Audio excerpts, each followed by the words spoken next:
Here I'm going to demonstrate how to flatten the lines in SketchUp. It's very easy, just we need the plugin to make it work. Without plugin, actually very demanding work to make it plain and average lines. So first of all, you have to go Window and Extension Warehouse, and let's find the name Flattener. So it says Flattener. Once you type Flattener, there is Inner's Flatten to Plane. You click this one. My SketchUp is a 2020, so it's actually asking about this is not compatible, but I pressed it anyway. And I actually already installed it. Even if it says it's not working, but actually it's really working well.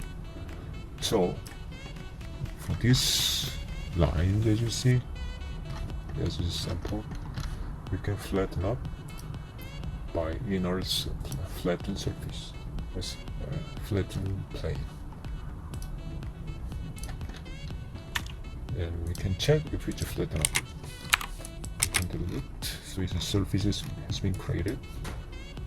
This guy, make this 2. So it's also done.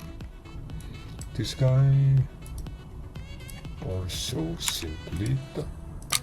This is how you flatten up the lines in SketchUp.